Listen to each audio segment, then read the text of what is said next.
The image is crystal clear in your mind. Lap 23, turn 3 at Zandvoort. Hamilton's Ferrari suddenly snaps, sliding out of control, and before you can even process it, he's in the barrier. No contact, no bump, nothing unusual from behind.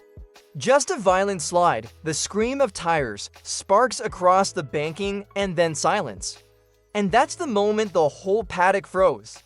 You know racing well enough to sense when something feels off. This didn't look like a driver just missing his mark, and it didn't feel like bad luck either. Almost instantly, the whispers began spreading through the paddock. Was this really Lewis' mistake? Or was there something deeper happening behind the scenes?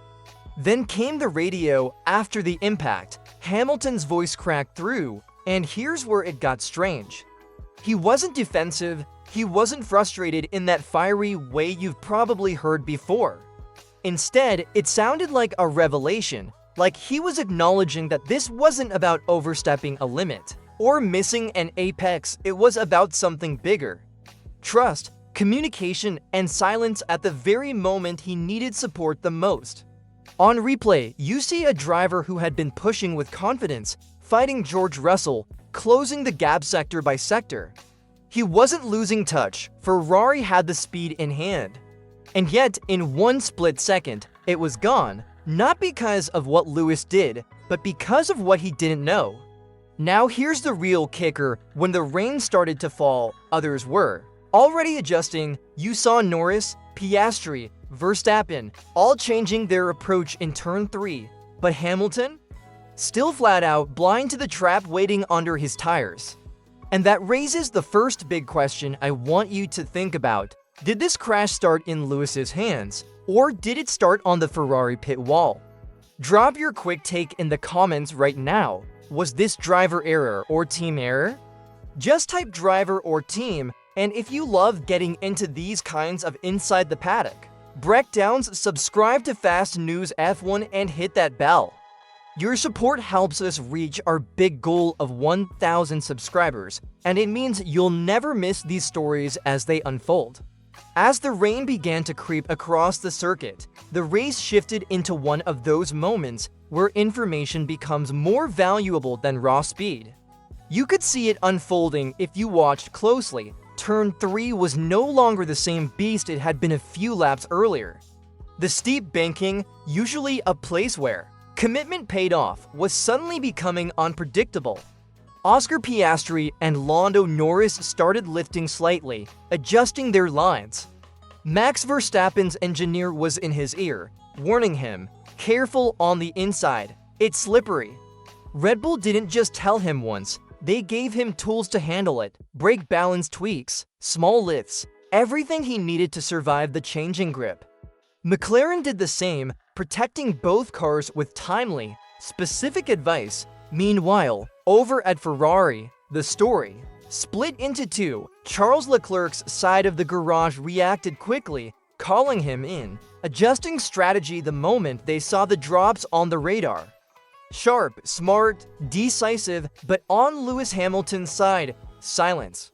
No pit call, no radio warning, no heads up about the damp surface creeping in, nothing. Lap 21, raindrops on visors, messages flying across other garages, drivers being told exactly where to lift and brake. Lap 22, Ferrari brings in Leclerc.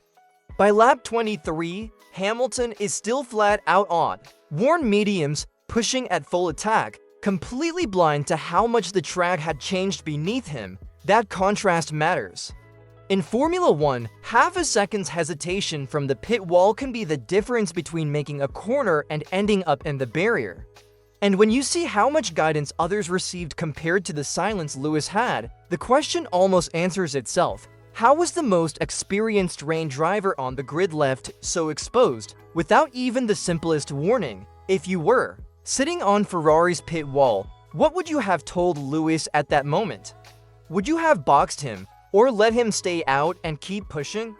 Drop your answer below, box or stay out, and while you think about that, don't forget, if you want more of these tactical breakdowns, subscribe to Fast News F1 and enable the notification bell. Every subscription helps us push closer to our 1,000 subscriber goal, and it means you'll always be the first to catch these stories as they break. Because, here's the truth, what happened next wasn't just a crash, it was silence. And in racing, silence from your team can be the most dangerous thing of all. The crash didn't actually begin when Hamilton lost the rear and hit the wall. It started earlier, the moment Ferrari's pit wall said nothing.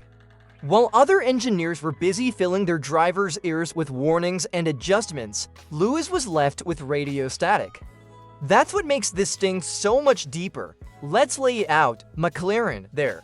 Guys were telling Norris and Piastri to watch the damp line, shift brake balance forward, lift gently through the corner. Red Bull, Verstappen was told precisely where it was getting slippery, and he backed off just enough to keep control. These weren't vague messages, they were sharp, actionable, and delivered in time. But Hamilton, no brake balance tweaks, no heads up about damp patches. No mention of grip fading on the banking, he was driving flat out, pushing Ferrari to the limit, while the very track beneath him was turning against him. That kind of silence is brutal because Formula One isn't just about the driver in the cockpit, it's about the constant dialogue between car and pit wall. And in this case, the dialogue collapsed. One side of the garage reacted decisively for Leclerc, but on Hamilton's side, the hesitation became the story. By the time the rear snapped, no amount of talent could save it. And here's what makes it worse, this wasn't an isolated moment, you've seen it. Before this season, Monaco, Spa, and now Zandvoort. Each time conditions changed, the calls from Ferrari arrived late. Or not at all, and each time, Lewis paid the price. That's no longer coincidence, that's a pattern. Do you believe Ferrari's silence here was just a mistake? Or was it something more deliberate?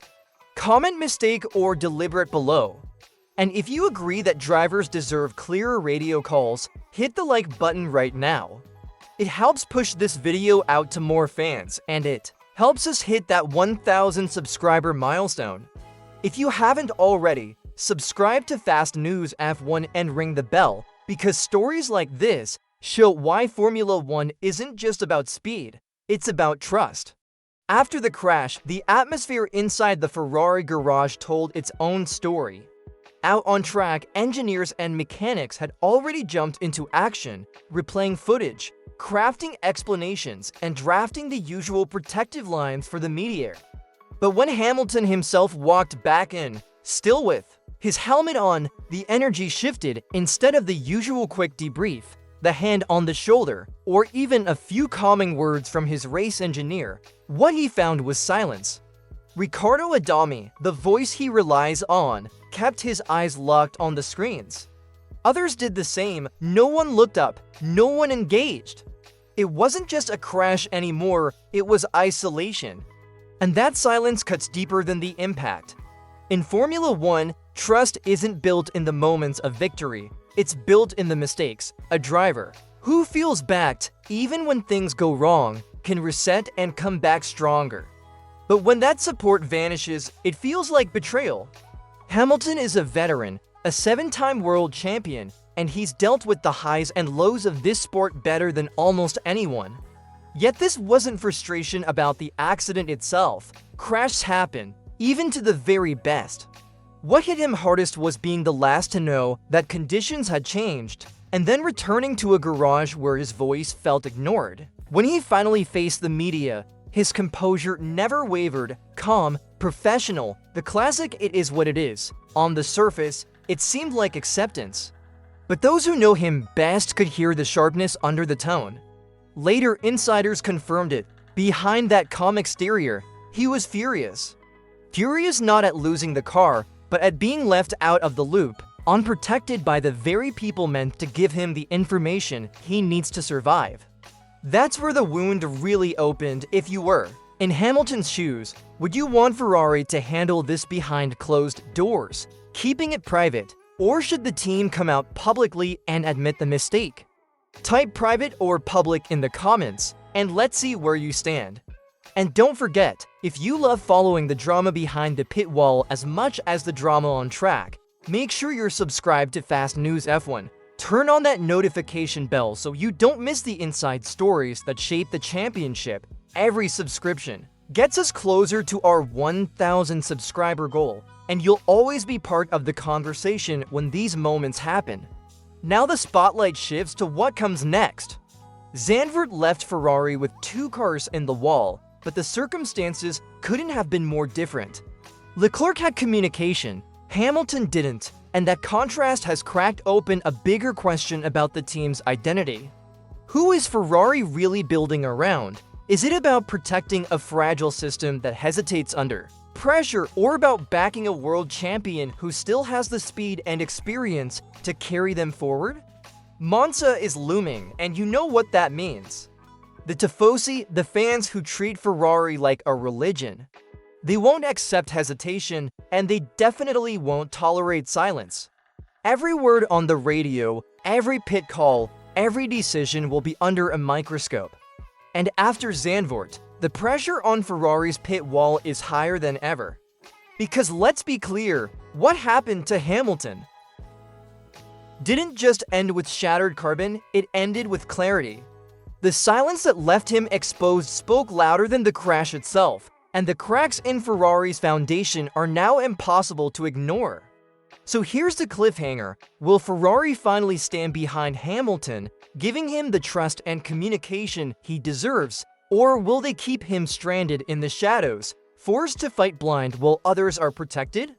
That's the choice that could define the rest of their season and maybe their future. Who should Ferrari back going forward?